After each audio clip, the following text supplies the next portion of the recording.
start the stream. Welcome back. Happy Generalized family. I'm up to 20 people now. Yay. I know, it's amazing. This class is the first time I'm teaching it. I hope to be able to offer it every year, but this is a great start. It will be useful for a lot of your future classes, which we're continuing to talk about. I have some good news on the top here in terms of announcements. I was able to get a classroom for the 2 days that we're being kicked out of this one for comps. So this class will be held in a different room on, it's noted on the syllabus, February 6th, as well as March 26th. It's 1116, which is the big auditorium-like room all the way down on the end of that hallway. There's like round tables in there, and that's where there's like, you know, like talks and stuff that happen in that room. So we get that room for the afternoon for class and office hours. So that solves one of my problems, which is hooray. If you're taking comps that day instead, we will miss you, but good luck. Godspeed. Let's see. I added some stuff. So whenever I find articles that I think will be useful, I'm going to add them. So at any of the articles that I add to go along with a unit are going to be inside Icon. So I added actually 4 articles this morning because I referenced 2 of them in the lecture that I made, and then these are 2 more. I know that I have them all piled, like this is a lot of reading for one day. It's not for one day. My system is like, this is one unit, generalized models for binary and categorical outcomes that I'm hoping to start later today. And this is all the stuff that goes with that unit. So think of these as just resources, references, elaborations. One of them is a power table for the models we're going to talk about, which is hilarious. Like, don't even try unless you have like 1,000 people. Hilarious. That was my takeaway from it. I'll show that to you. And so I updated the syllabus to have those readings listed as part of it, and then they're also, the references for them are down here. So that's the only thing that will be inside of Icon, are the readings, because I don't want anyone to yell at me for copyright infringement. Everything else will be on this page. So I think I caught all of the people who registered late and got them into the homework systems. Any problems doing homework, Zero? Okay, if you found that you missed any and you want your points back, let me know and I'll reset it so that you can fix your answers. At any point in the semester, if you get your homework done early and then you want to change an answer, like you have buyer's remorse, if we go over something in class and you realize you messed it up, just let me know that you want to fix it and I will go in and manually reset it so that you can change your answers after you've submitted. The only catch is that I have to wait until everyone's out of the database before I can do that. So I may have to wait until like later that night or early in the morning or something like that, but it's never set in stone. So, all right. I think that was all I had for announcements wise. We have lecture 0 to finish as well as lecture 1 to start. How's that sound? Yay! All right, I am streaming. I don't have any Zoomers yet, so we'll leave that open just in case. And let me find this class's folder. That's always helpful. Lecture 0. Let's pull that one up here. We had a little ways to go in that one. So we're talking about Legos, right? What do you remember from last week?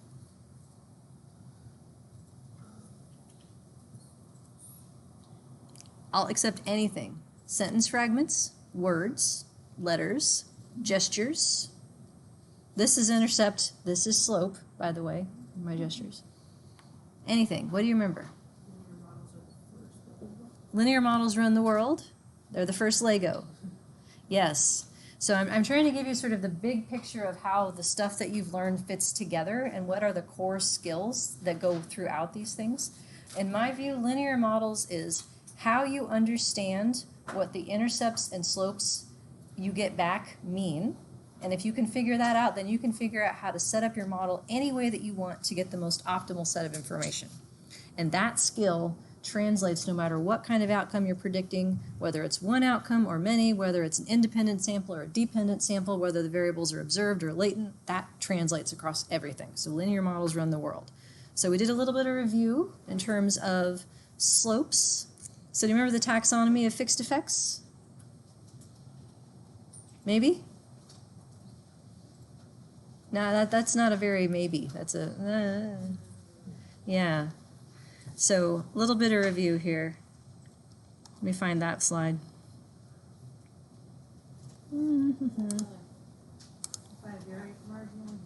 Yeah, that one. Yeah, so fixed effects is the big umbrella. Under that, you have intercept or slope. Intercepts are expected outcomes when the predictors are 0. They're definition specific in terms of what else you have in your model. Slopes, and then there's our kinds. There's 3 kinds. If you have a model that has only one slope in it, that's a bivariate relationship. It would be the same as, say, a correlation if you have a quantitative variable with another quantitative variable. And because there's only one, that has to be the slope for everybody, uncontrolled for anything else. If you have a model that has 2 or more slopes in it, then each slope is the unique effect of that predictor, controlling for everything else or holding constant everything else.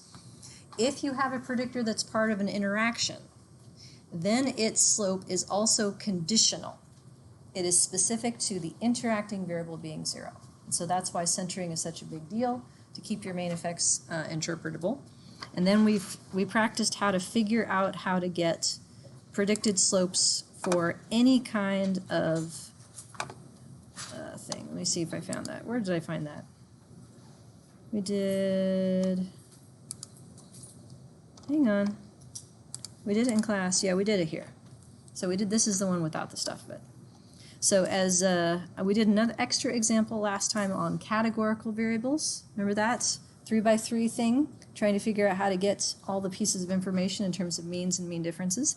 You'll get a chance to practice that again in example 1 that I'm working on and not quite finished with. And then if you need some more practice, I have posted the link to the last fall's class where we went over this type of stuff at the end. Okay. So I think that's about the main thing that we did. Okay. Questions on any of that? Any that you want to talk about here again? Confused by? No? Ready to move on then? Okay. We have our coffee, our baby bottles of Mountain Dew, as it were. Isn't this cute? So this is an accident. I sent my husband to the store with a grocery list, and I was trying to distinguish 2-liter bottles of Diet Mountain Dew that I can't take to work and smaller bottles of Mountain Dew that I can, right? So I put on the list small bottles of Diet Dew, and this is what I got back. It's like, okay, you took me very literally, but what am I supposed to do with this? So I have 2 of them. Now I'm double fisting because one of these is not going to get me through an afternoon of talking. So I think we can start here-ish. So the Legos, linear models, link functions. That's what we're starting to talk about today and the rest of the semester. And then random variables and latent effects are the things that show up in your next sets of classes or potentially the classes you've already taken. So that's number 4. Number 4 applies all of that stuff at the same time. And the way that we're able to extend the models that you know, that say the residuals have to be what? General linear model residuals. What are the 3 rules? Remember? Independence, the one. And if they're not independent, what do? Get a new model, right? And what's the other ones? What shape? Normal. And if they're not normal, what do? Get a new model, come to this class, right? And the other one. Fancy word starts with an H. Oh, that's the bad one. Yeah, homoscedasticity, or in plain English? Equal variance, yeah. The idea of equal variance is this picture right here, that the offnesses from the regression line are the same all the way along the line. The model doesn't do a better job of predicting for some people than others. And so here are some pictures then of when that would not be true, this sort of fan spread of variance, which is actually fairly common. Variables that have higher means have the potential to have more variability around them. So there are models that actually predict that picture on the right instead. But yeah, if you have that pattern, you leave the general linear model. You get a new model. That's the big picture. So how are we able to get a new model? Estimation. Estimation is a big deal, but I'm here to tell you that even if you have just a conceptual understanding of it, you'll be okay. The nitty-gritty comes later, but understanding the big picture is the important part for now. So all the stuff that you know about estimation in early classes is covered with least squares. Sums of squares, this, and mean squares, that, and F's, and all that crap, that's sums of squares. Least squares in particular. That is what's taught first because it's the easiest. There's a lot of tests that can be done just through these sorts of calculations. Unfortunately, that's a really limited approach to getting the answers from your models. It only works in certain situations, such as independent, normal, and constant variance residuals. After that comes maximum likelihood. That's what we're going to be using in this class. And after that, if maximum likelihood can't do it, that's where your friend Bayes' estimation can do it. And so that's a whole new thing. Bayesian is either a completely different way of thinking about science or just another way to get the numbers, depending on who you talk to. I'm more in the latter camp. But maximum likelihood out of least squares is the focus for today. So ordinary least squares. This is the idea that the best answers that you come up with, like what should the intercept of our model be? What should the slopes each be? Those answers are come about, I'll say, from those that minimize the sum of squared residuals. The set of offnesses from the line where that is the smallest possible set, that's where the line should go. That's how it works. The good news is that that specific case is just one specific example of something more general, what's known as maximum likelihood. Maximum likelihood finds the answers in all kinds of data. Data where the outcome is not normal. That's the initial focus in this class. Data where you have more than one outcome for your sampling unit. So multivariate is the broader label for that. Specific instances would be stuff like repeated measures or longitudinal data. When you have clustered data, so students who are nested in schools who are nested in districts, that's considered multivariate in that you have, say, a district that has multiple observations and a school that has multiple observations. Incomplete data, that's the big one with respect to especially longitudinal studies. Maximum likelihood will save it so that you don't have to dump whole cases. You can use whatever data that you have to have. And there's one specific variant, which is known as residual maximum likelihood, or REML. That is least squares. So I put up a chapter by Craig Enders. There's 3 chapters on your reading list, and one of them is chapter 3. Read that. I put those 3 chapters on your list because it is the clearest description of maximum likelihood I have ever seen. It was one of those like, oh my God, I think I get it now kinds of moments in reading this. The rest of his book is about missing data, but just how likelihood works is the thing. And what he shows more quickly and elegantly than I ever could in a lecture, so I'm not even going to try, is that basically if you work through the calculus of the likelihood, a simplified result is what you know of as least squares. The formulas that you learned are possible because of the assumptions of normality, constant variance, and independence. Those formulas no longer work when you extend to these sorts of more complex cases, but maximum likelihood, the thing that the formulas were based on, does work. So the even better news. People say that they like to teach sums of squares because if you can calculate it, then you really understand it. The same is true for maximum likelihood. You can actually show how this works for very simple cases. So if you understand the concept of this, what is this thing here? A tape measure. What does it measure? Inches. Inches, height, or width, right? Whatever way you put it. So a ruler, right? If you understand the concept of height, then you understand maximum likelihood. So this is our friend, the normal distribution, right? You know 2 things about normal, right? We need to know the mean for each person and a variance. If I don't have any predictors in the model, then the mean for each person is just the sample mean. So I want to pay attention to this y-axis over here. This is what's known as likelihood. taller is better. If I'm a member of this blue sample right here, this formula down here, this scary looking thing that I don't have committed to memory even though this is my job, I still don't have this memorized.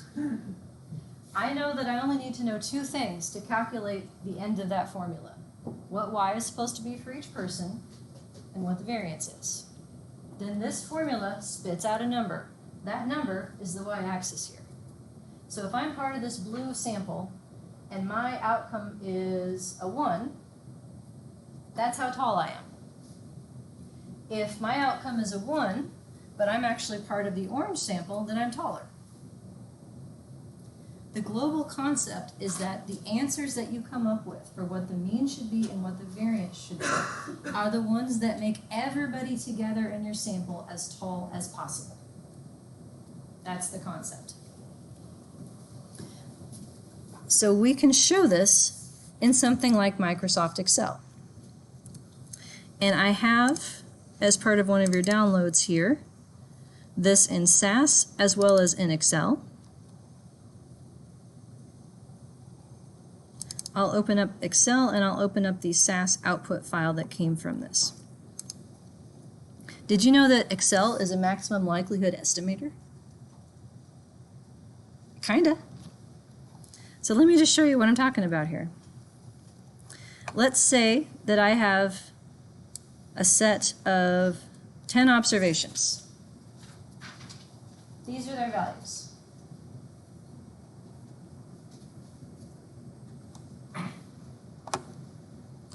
I can find what the mean of these 10 observations is because we know the formula for that, right? Sum them up, divide by 10. That's the mean, right there. I can calculate the variance of these observations as well because we have formulas for that. Turns out that this variance that is calculated is the kind that has n minus 1 in the denominator. If you swap,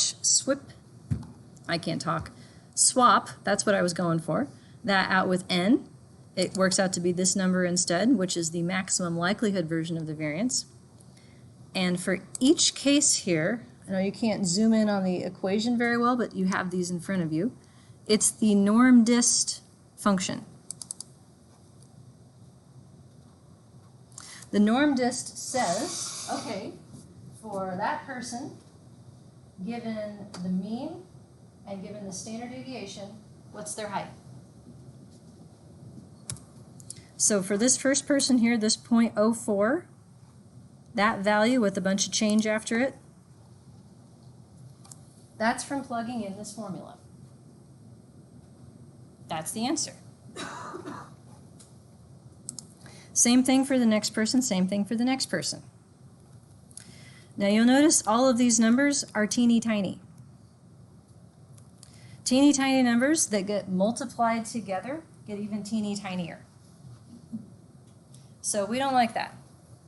So it turns out that if you take the log of this number, and that's the natural log, by the way, not log base 10 or anything else, then you are allowed to add all the people together. And this goes back to basics of probability. If you have, say, 2 coin tosses that are independent, what's the probability of them both being heads? Both being heads? Yeah, 25%. And you came up with that by multiplying them together, right? Because they're supposed to be independent. Well, this first column here is the same premise. How likely is this person's? So for continuous data, likely is what we say instead of probability, but it's the same idea. If people are independent, we should be able to multiply all these things together. Well, that doesn't work for number reasons, so we take the log and we add them up. And so this number that we end up with is the sum over all our people, over how tall each of their observations is. And we know that this number right here for the mean and that number for the variance is the best possible number it can be because those are the numbers that someone else has figured out the shortcut formulas for that make this number as high as it can go. I'm plotting those green values over here.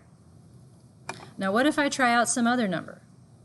Well, I could try out a higher mean and a smaller variance. Now I use those two numbers to find the height. And here's across the people, it makes some of the people taller, but it makes other people shorter. So if you look at the sum across people, that number is smaller, not as tall.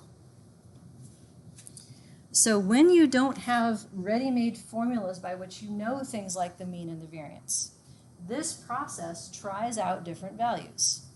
It tries out different values for whatever model parameters you need to find to be able to figure out what the predicted mean should be for each person and the variance if that's part of your distribution. And it tries out different values and it sees how much this sum wiggles around until it starts, I think we're getting about as close as we can get. And the subsequent tries don't change this number very much, where very much is a setting for the program, like 0.00001 or something. That's called convergence criteria. And then this number, whatever the best one it could come up with, gets spit out in your output. So in my results here, in SAS, I ran something called proc mixed, which is basically like proc maximum likelihood. I put in that data, and lo and behold, it spit back that same information on a different scale. It gave me what the mean should be, it gave me what the variance should be, and this number right here is -2 times the sum of that likelihood. Reasons why that is are coming, but just to say, whatever the SAS did behind the scenes, I did right here.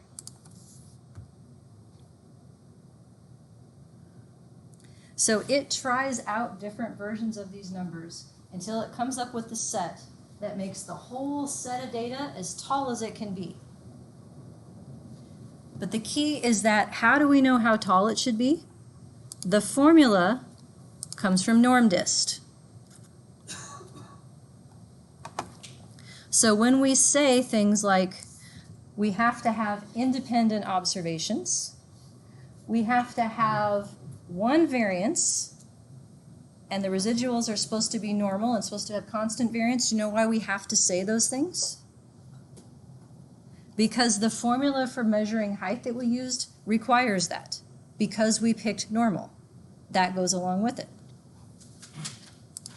That's like saying, I'm going to order a chicken sandwich, and I have to assume that there's 2 pieces of bread and a piece of chicken, because I ordered a chicken sandwich. So that's why I assumed that. Now what if I'm vegetarian? Do I want a chicken sandwich? Probably not. Can I just take the chicken off and call it good? It depends on how strict you are with the vegetarian, right? Take the chicken off is sort of the ad hoc. That's where we get into, oh, we should transform to make it more normal, and we should do this trick to fix the variance, and that's like take the chicken off. Or you get a new model. You order a new sandwich. So there's nothing that keeps us from picking a new sandwich, picking a new model, picking a new formula by which to calculate height if this one isn't appropriate. Bye-bye, Zoom.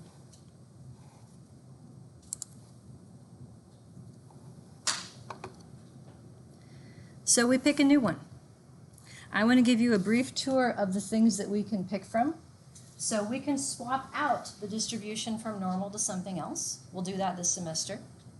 We could also add a linear model for heterogeneity of variance across people. I don't know if we'll get a chance to do that, but that's totally something that you can do.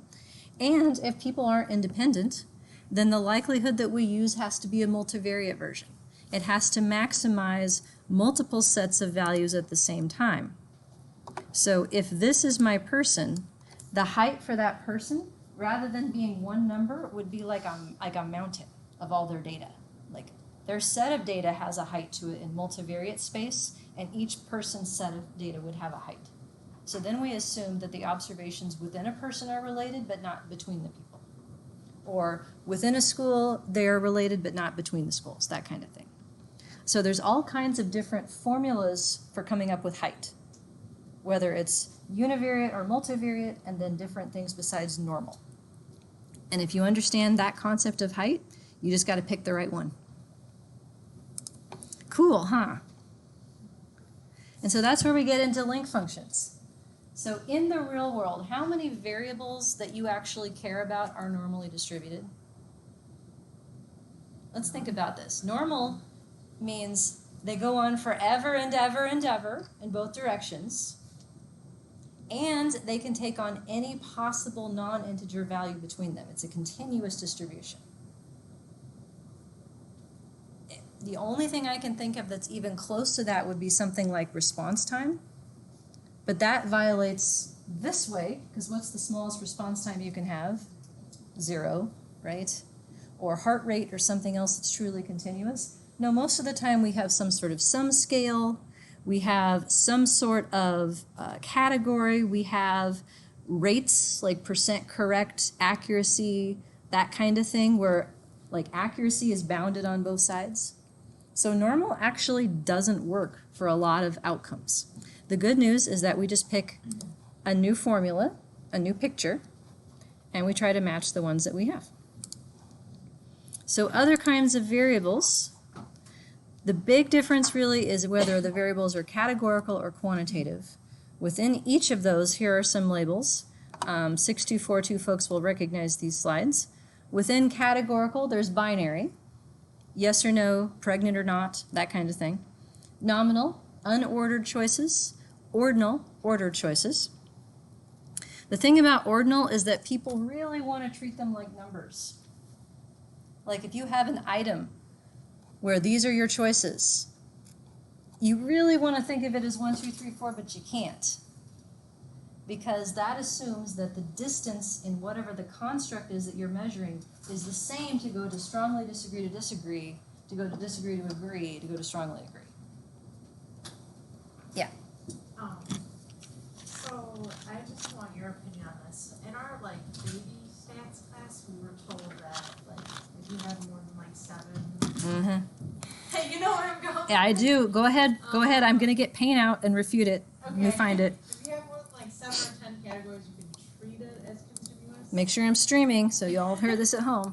I know it's not good, but why were we told that? Why were you told that? So sometimes you'll find a 9-point ordinal scale. I've seen those before. Yeah. If you have a 9-point scale, let's come up with some construct that's like middle of the road. I don't even know, like happiness or something. Most people would say, I'm kind of happy, it's fine. So like if 5 is here, this is Paint for those of you youngins. This was one of the first computer programs I ever learned how to use. And we have 6, it's a bad 6. I really need to get like a pen or something, but. You know you can do it with a smart board markers right there. But it doesn't zoom it. It doesn't capture it on my thing. I have like 200 subscribers who would be lost without Paint. And the people who can't come because they're sick or whatever. But for those of you who are sick and who are here, thank you for coming. This is starting to look a little pornographic, but I'll try and make it work here. I'm going for something that looks like a symmetric distribution. There. Okay, this very bad histogram. Looks like Huey drew it. Or a middle finger, right? That's sort of what it looks like with a lot of fingers. If you have a 9-point scale where that looks like that, fine. It's normal. Right? Ish. Right? Let me make a new one. Let's measure something like suicidal ideation. Here's, I'm fine. There's 2. There, a little less pornographic. 4, 5. All the way down to not fine, right? It's 9. Meet your rule. Nah. Nope. Nope. When in doubt, it's ordinal. Yep. It depends on not just the number of categories, but whether or not it's likely that the model would predict out of bounds. Because in a situation like this where most of the people are at the lowest point, the slope is really going to want to go past this point because that's where all the information is, and the model has to understand that it can't. So more than just normal, the issue is boundaries. The slope has to understand that it can't go past 9 and it can't go past 1. And normal models fit a linear effect most of the time that doesn't understand that. In terms of the normal, these would have different amounts of variation, and so the standard errors for all your stuff could be messed up because you can't just have one standard error for everything and call it good. So yes. Same question, by the way, in SEM all the time in terms of item responses and what kind of factor model you need. There are people who really, really want to believe that all you need is 5, and it's normal and it's fine. And I refer them to this diagram. It depends on the shape, and it depends on how big of a problem your boundaries are. But what do you do instead? Well, you signed up for this class. That's what you do instead. So yes, all of these things I'm calling categorical variables, meaning the numbers are really just labels. The other ones are quantitative, where there are different kinds. Interval measurement. So these are the ones we're going to focus on after we do categorical, binomial and count. So binomial to me is a way to model anything that has intermediate values, like numbers are numbers, more is more, but it has boundaries. So things like proportion correct to me is binomial. Technically, binomial is number of trials out of total, but what actually gets estimated is the proportion of likelihood of a success of any trial, which puts it in the 0 to 1 space. I would also say that this would hold for scale sums. So if you sum up, say, 10 items, and each item has 4 options, then the lowest score that you can get is a 10 if you picked 1 for everything, and the highest score you can get is a 40. That's shoved in with boundaries. It's the same idea to me. Counts have boundaries on one side but not the other. So counts have a minimum of 0, and they go up to positive infinity. The model has to understand that. And then there are special cases with zeros that we'll talk about later. So how do we fix it? The world of generalized linear models. We'll see a specific instance of this in the next unit that we're starting today, maybe tomorrow, next time, we'll see. But this is sort of the general premise. There are 3 parts to this model. Only one of these parts you've ever thought about before. The part that you've thought about before is B, same linear predictor. So that's the good news. Everything that you've learned about intercepts and slopes and a 1-unit change is this, and this is the simple effect when that thing is 0, all that, still true. Comforting, right? That's all good. We're just going to add to it. So we also are going to have something called a link function. This is a transformation of the conditional mean, the predicted mean, that makes it so the predicted outcomes stay within their boundaries, or they only take possible values. I'll show you an example of that in just a second. Conditional distribution, that's the formula. Okay, if normal isn't appropriate, what do we pick instead? Lots of choices for that. So the first instance of this, and the one that's probably most commonly talked about because it's the easiest of the solutions that I'm going to show you, is if you're predicting a binary outcome. So if you're predicting a binary outcome, what's the mean of a binary variable? Do you remember? How do you calculate it? Don't think too hard. Yeah, so it's like each observation divided by n, which in a binary variable simplifies is the proportion of people who have a 1, right? So if you know how many people have a 1, you know how many people have a 0. So either one, you got to go into one of them. So the thing that we're predicting for each person is their propensity to have a 1. In reality, they have a 0 or a 1. But we start with a middle ground, the probability of a 1. Say that we have a variable where it's 50-50, right? And then, so our best guess for someone is a probability of a 1 of 50%, right? So that's the idea of a conditional mean. Nobody got 0.5 as their outcome. That's not possible. The conditional mean lies between the two boundaries, though. And so it is possible from a prediction standpoint.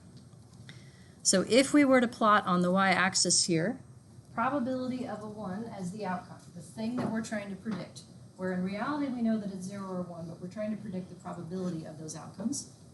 There is a natural boundary. Probability can't go below 0 and it can't go above 1. If I have a slope of a quantitative predictor, though, it doesn't know that. So how do you interpret a probability of 1.2? That's impossible. Yeah. Really likely, or impossible, or a probability of negative 0.2. Really not likely. Yeah, the correct answer is by the way, funny story. I don't like R. I know that I need to learn it. Like I need to floss. Like it's in the same category of like things I know are good for me and I don't want it. I need vegetables, I need to floss, and yes, I need to learn R someday. And one of the things that I say to people who say, oh, but R is so great because it's free. There's a saying about free things. Do you know what I'm thinking of? You get what you pay for.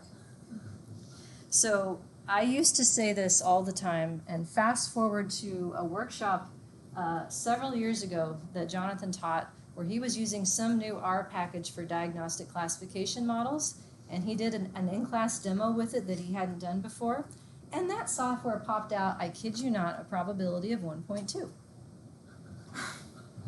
It happened. And he told me about it later, and I was like, see? This is what I'm talking about. Because some guy sitting in his basement who wrote that package apparently doesn't know enough about numerical computing or numeric stability to make it so that it didn't work. So yeah, you have to be able to understand, the model has to understand that this is not possible and adjust. And somebody who is way smarter than me or the person who programmed probability of 1.2 in R has already figured this out. And there's a magical way to fix this, and it's going to be our new friend called logit. It is a nonlinear transformation of the probability. That's the way that it works. It's this thing right here. It's the probability of a 1 divided by the probability of a 0, and then you take the natural log of that. If that is what you're predicting instead, that giant quantity in the purple, that thing can go on forever and ever in either direction. It's unbounded. The middle point is 0 for when the probability is 50-50, but it truly is continuous because it can take any value in between and it goes on forever. But when you back translate, when you take this predicted logit and you convert it back to probability by reversing this formula, the predicted probability from this same linear model looks like this. It's this S-shaped curve, sort of a walk like an Egyptian sort of curve thing, where it understands, no, okay, probabilities got to go under 1, so it's just going to asymptote up to 1 and asymptote on down to 0. So this curve is called a logistic curve or an S-shaped curve. But that's how we're able to predict probabilities and have the model understand, because we're not predicting probability. We're predicting this nonlinear transformation of the probability. So this is not a data transformation. This is all going on under the hood. The data you feed in are the zeros and ones. So the two transformations that are used most of the time is either the logit, the thing that looks like this, and that's for variables that have 2 boundaries on them, or just the natural log. And that's for when you can't go below 0, but you can go as far positive as you want. Other than that, after you fix the problem of understanding what range of values is possible to predict, then you pick a new formula for what the variance around it looks like. And so these are the ones that we will get a chance to look at. If you pair a logistic link with a Bernoulli distribution. That's appropriate for binary data, multinomial for the other kinds, and then all of these other ones. I've got pictures for you. So this is Bernoulli. It's a distribution for 0, 1 variables. Bernoulli only has one parameter, p. P is the proportion of ones. If you know that, you know how many zeros you have. And if you know the proportion of ones, then you know the variance too. Because in binary data, the variance is determined from the mean. Not only is it determined, but it's non-constant. So the variance of a variable that is split 50-50 is the greatest, it's 0.25. And as your proportion of zeros and ones moves to be more asymmetric, the variance shrinks. So this distribution, when we use it, we're not going to have residual variance anymore. It's gone. We don't need it. Because if you're predicting a 0 or a 1, you know how far off you can be. There's only two choices. Here's the same idea, but for more than two categories. It's called multinomial. In terms of terminology, I hear people call multinomial regression. That actually isn't technically correct because this distribution accompanies more than one model for how the categories are split. We'll talk about that. But in this case, all we have to know is the probability of 2 out of the 3 values, and we know what it has to be for the third. If I have 4 categories, I need to know the probability of 3 out of the 4, and I can figure out the fourth. But in this distribution, we don't have variance either. Binomial looks like this one. This is for quantitative variables that have intermediate values, like proportion correct can be any number between 0 and 1, but it's bounded. So one thing that's nice about this is that it anticipates floor and ceiling effects.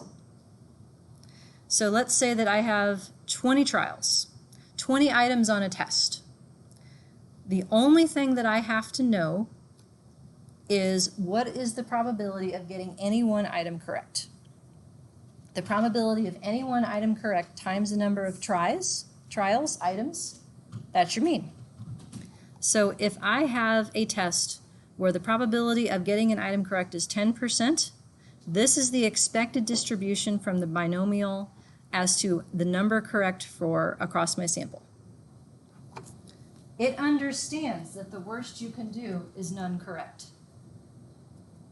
Now, in theory, getting all of them correct is still possible, but really, really unlikely. Yeah, question? Is that what you mean by bounded above? Yes. Yeah, like there is a boundary that you cannot cross in this variable. Like you can't do worse than none correct. And you also can't do better than all of them correct.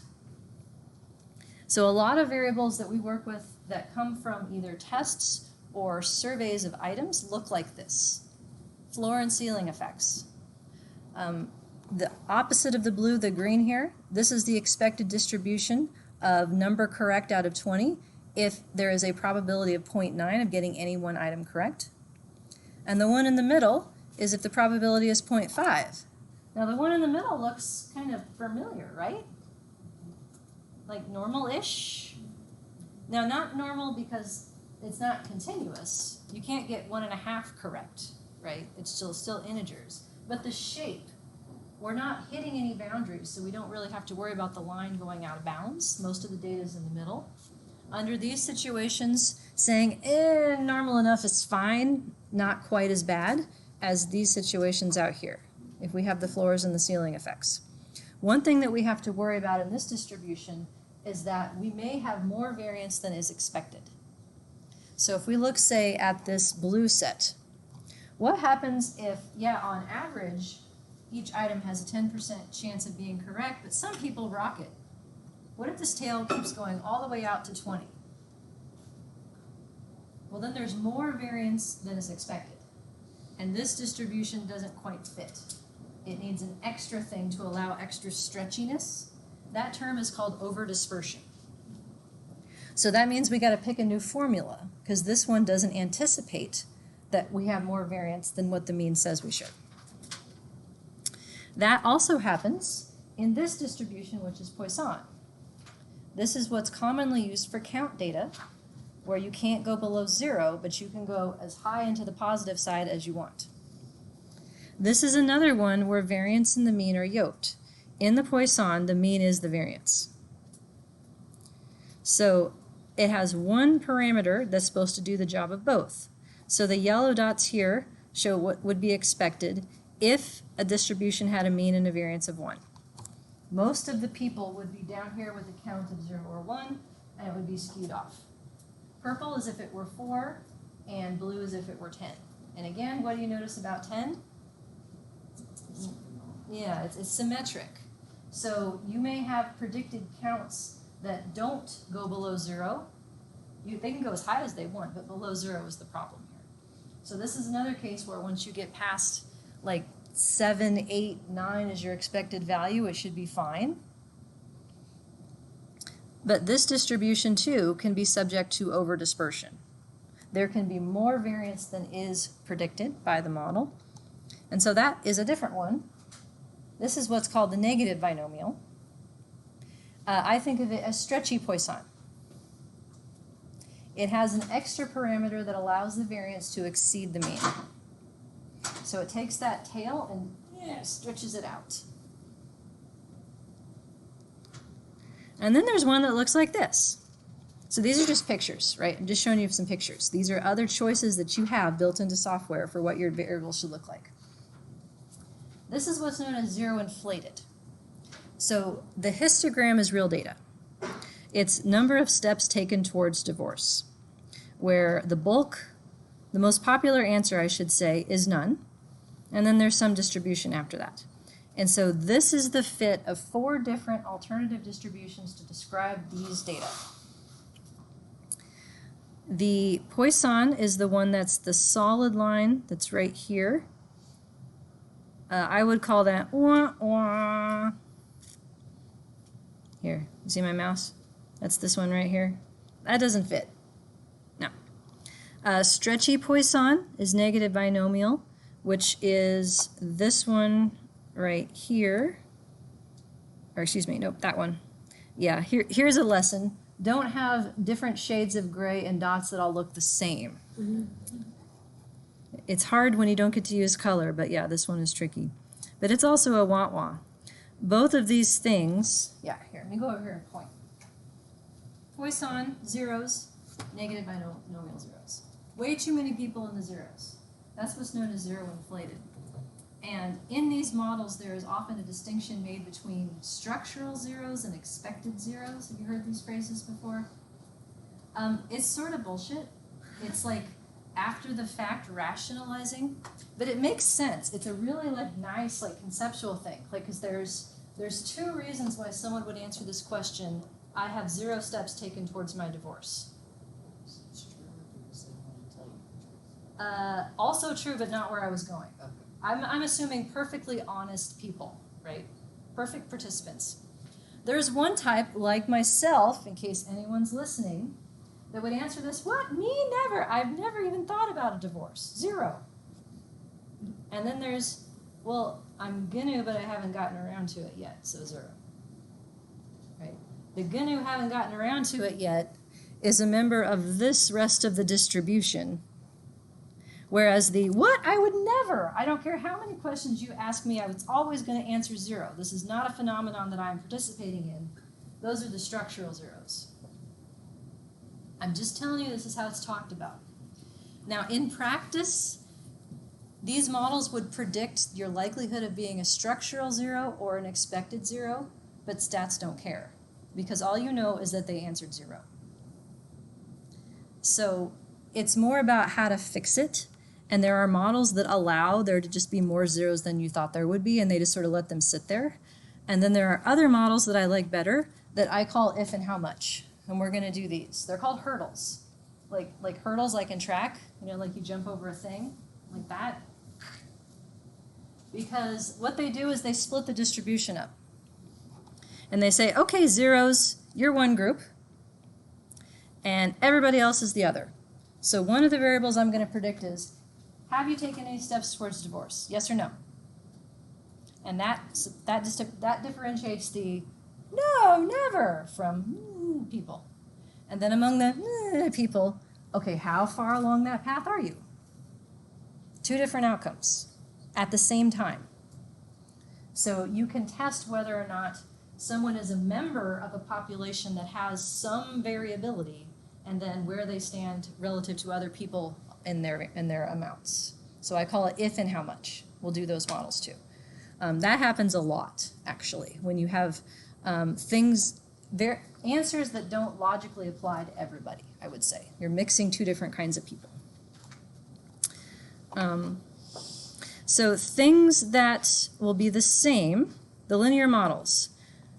You can still include all the linear models fun that you want, intercepts, slopes, and all that. There's going to be some differences, though, in the rest of this class.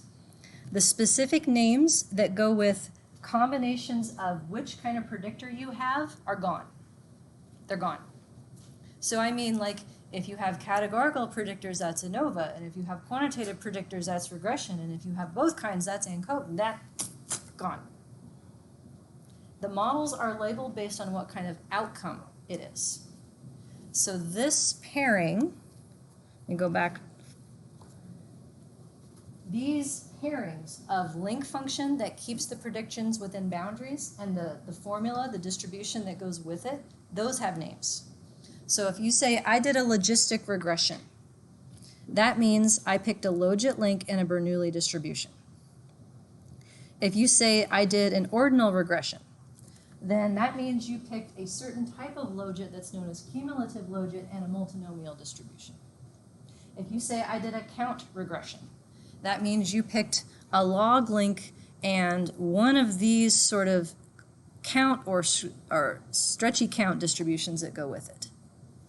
But those names are irrespective of the kind of predictors you include. Okay, question? It might be a little ahead, but is there a way to, like, have the program tell you which one is the best? Like, how are we supposed to know? Like, so I, like, count variables, but I'm like, I don't know, skew, like, or count, but I don't want to, like, massage the data either. I don't want to, like, The answer is that it's always an empirical question. Okay. So the broad sort of family that you're in gets you started. So like if it's binary, Bernoulli is the only possible option for distribution, but there's more than one link. You can use information criteria. Do you know what that is yet? Okay, AIC, BIC. The smaller one is the one it likes best. For other instances like Poisson versus Stretchy Poisson, those are nested model comparisons. Because Poisson, if you eliminate the Stretchy, like that it's nested within negative binomial in that way, or technically generalized Poisson, but that one doesn't happen in software. But point being, there should be model comparisons you can do to decide if extra terms for stretchiness or extra zeros help you. Okay, other questions? Are we gonna get a list of what the term you would report is in relation to these things? Yes. Okay. Yes. But that's, the term goes with the combination of link and distribution.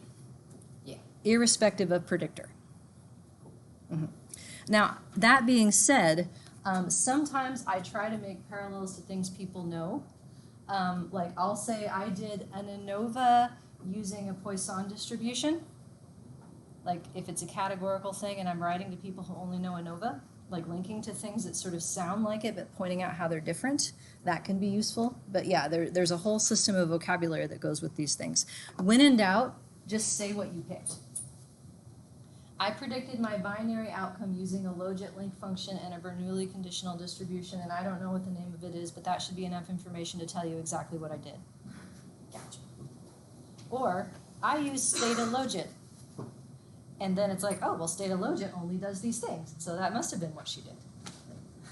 Cool. So, yeah. When in doubt, I say it that way.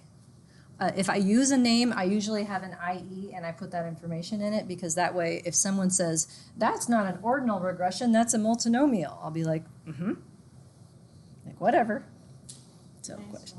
Sure. I love questions. Is there, I noticed that you can't use certain weights. Certain, like,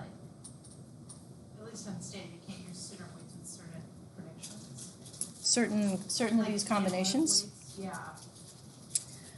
You may not be able to use it in the same, I call it proc, but like there's logit and O-logit and this, like you might have to find the one that's like SV. Specifically for that? Yeah, Okay. that Stata has like a million different routines with different names.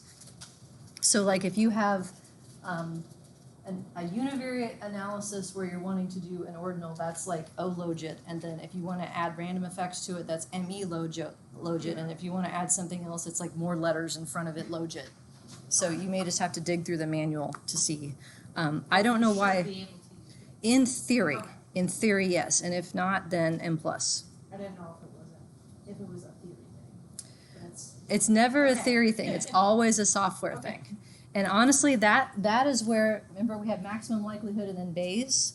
That's where people turn to Bayesian estimation, is when you can't find the maximum likelihood combination of things you want, or if someone just made up a new model and there's no software for it, you can write your own thing in Bayes to make it go. Okay.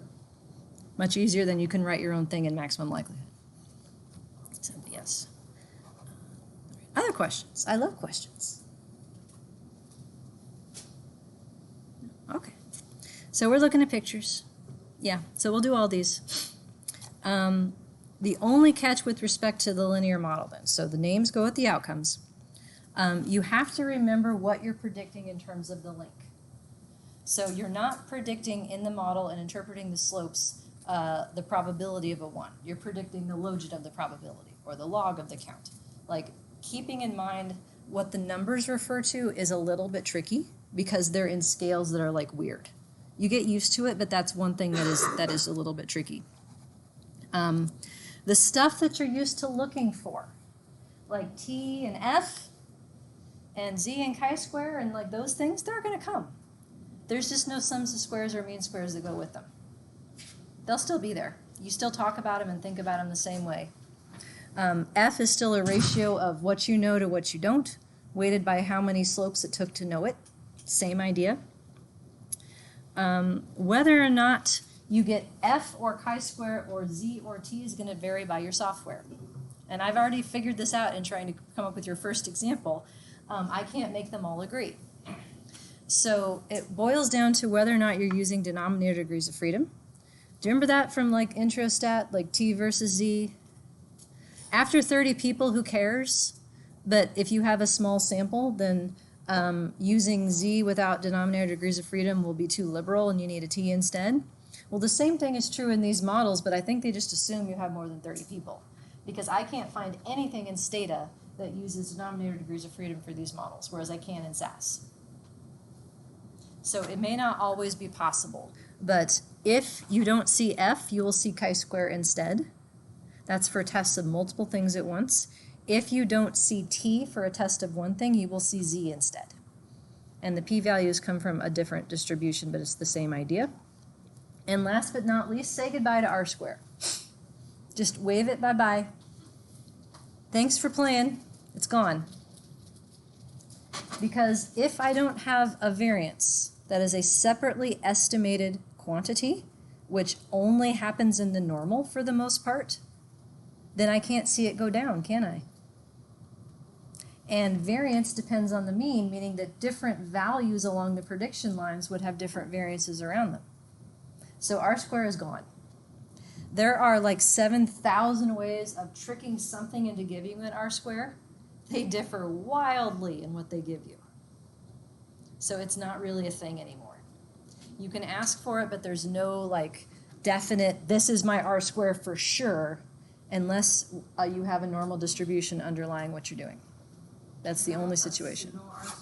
That's where we get into pseudo R squares, yes. And pseudo R square, by the way, shows up in MLM. That, you know what the term pseudo means? Ish, right? Like, do you have confidence in something that's like, this is pseudo correct? No, ish. So yes, they're called pseudo R squares because they're ish. And there's like literally thousands of them. Here's what we're not going to do. So in case anyone asks, I want you to have a response ready. Before ML estimation was widely available, there were ad hoc approaches built to handle non-normality and non-constant variance. These are all last resorts nowadays. The first is data transformations, or data cleaning. It used to be that you had to, before you did anything, you're supposed to look at your outcome variable, and if it's not normal, you got to fix it. Did anyone tell you to do that? I was stopped. No more. Yeah, no. One thing that's important is outcome versus residuals.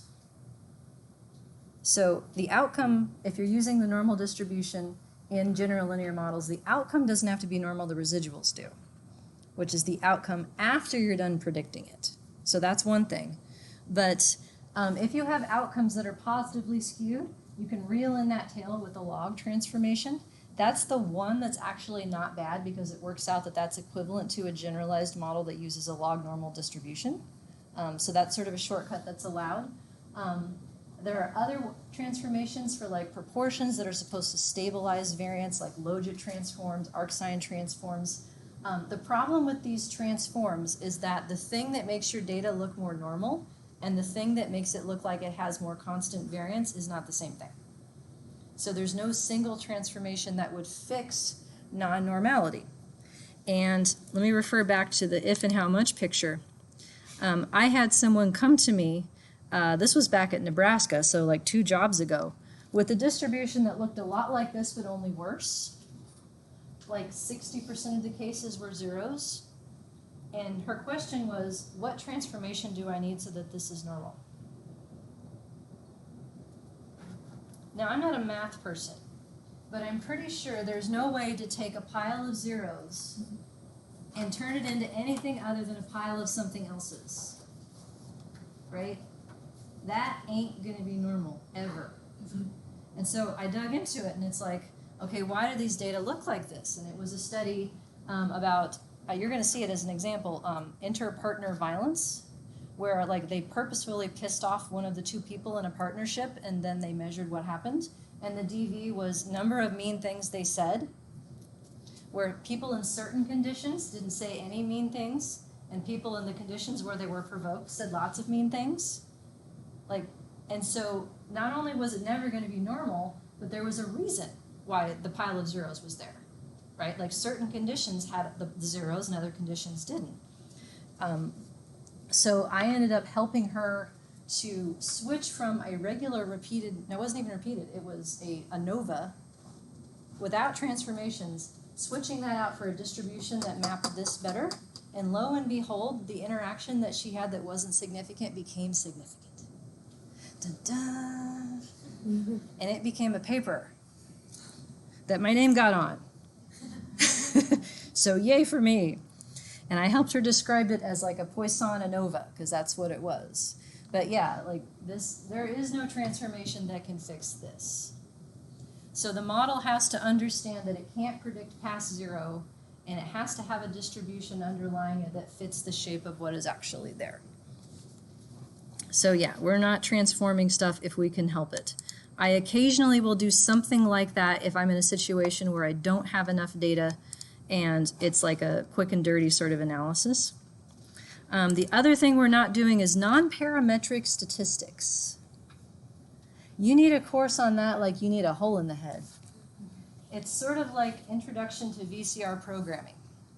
In 1987, that would have been a great, useful course. It's done. Non-parametrics is hacks to least squares to make it somehow more palatable. But it's all least squares, which means it has the same amount of inflexibility. Things like rank transformations that you then do stuff to, you throw away all the information about how far apart the values are, which doesn't work if you actually have something quantitative. Things about non-normality, they have to have the same sort of funky distribution across groups. So yeah, non-parametrics is done. Generalized linear models that we're going to do is the modern version of this, because maximum likelihood allows you to do way more cool shit than least squares ever could. Cool? Cool. All right. The last part of the course, I would say maybe this last third, is the transition from univariate models to multivariate models. And this is a big one, because this sets the stage for being able to analyze all kinds of dependent data and multivariate data arising from a lot of very common research designs. But there are certain types of research questions that require multivariate models, such as if you have what to you is a single outcome, but for instance, it's measured more than once per person.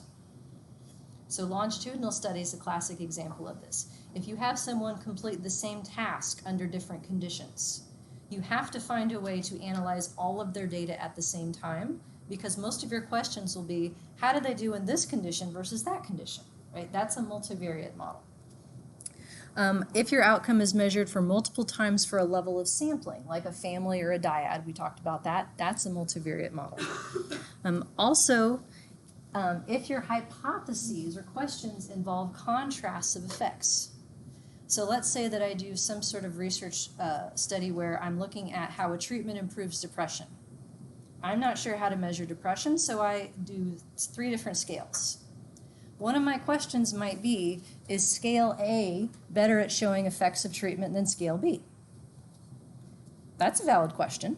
In order to see the answer to that, though, I have to fit a model where the effect of treatment on scale A and scale B are in the same model at the same time, because then their difference is simply a linear combination.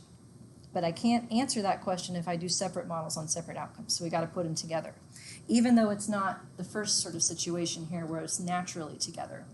And the other is if you're interested in hypotheses that involve a single predictor as both a single variable as both a predictor and an outcome. Mediation, the big one. Mediation is a huge thing nowadays. We need multivariate models for that, yes. Is that like reciprocal effects too? Reciprocal effects are things that are tricks of software if they're estimated in cross-sectional data that you probably wouldn't put a lot of stock in. You're thinking like path models where they do this kind of thing? I'm thinking about like my social bond to my teacher can be affected by my delinquency, but my delinquency can also ruin my social bond. Do you have a design that allows you to separate those two things over time? Yes. Over time is the key. Yes. Then yes.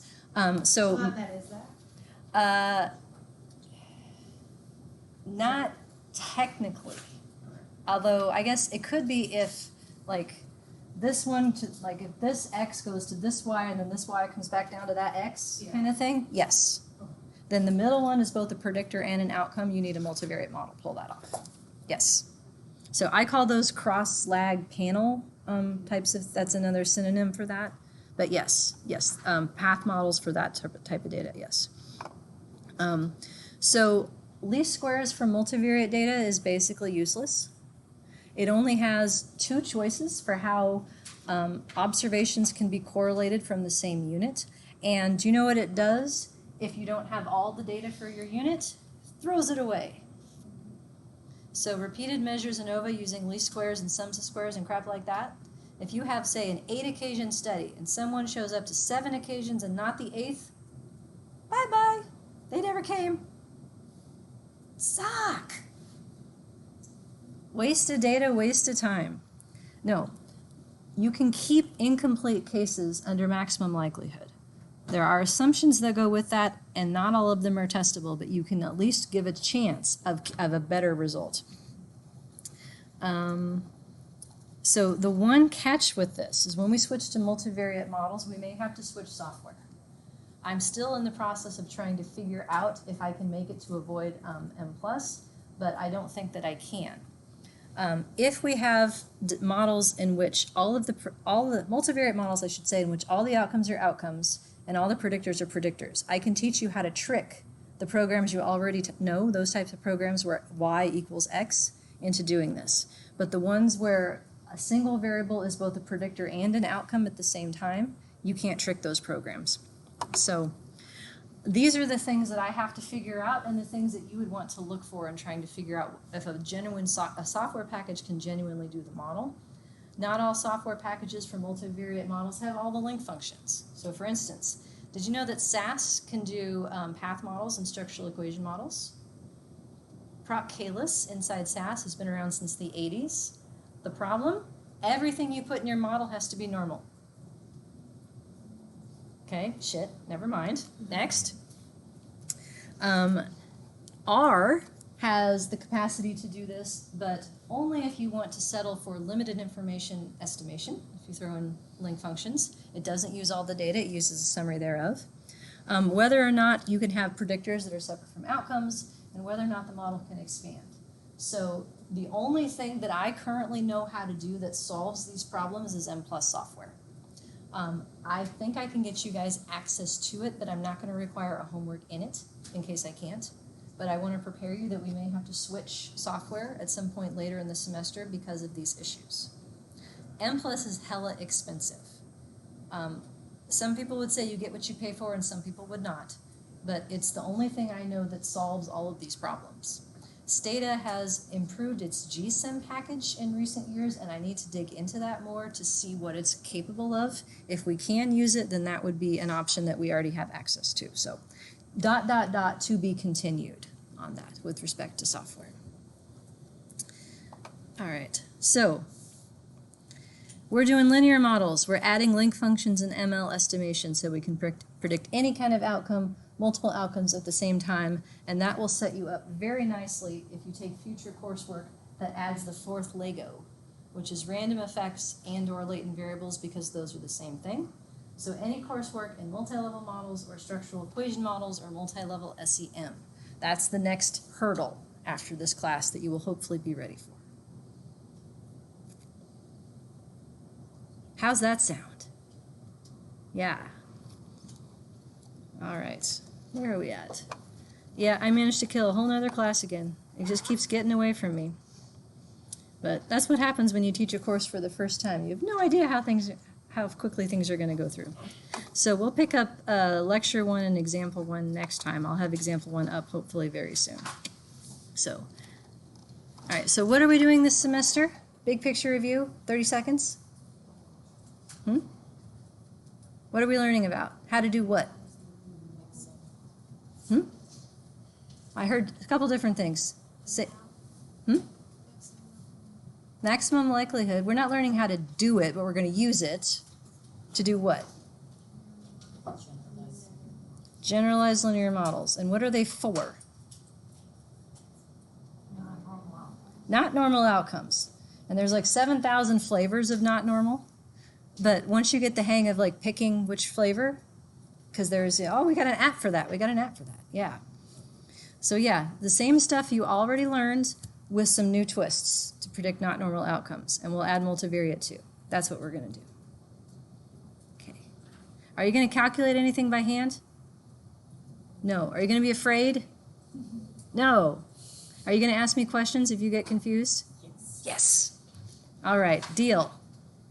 All right. Go forth. Enjoy the rest of your Tuesday. And I will hope to see you on Thursday.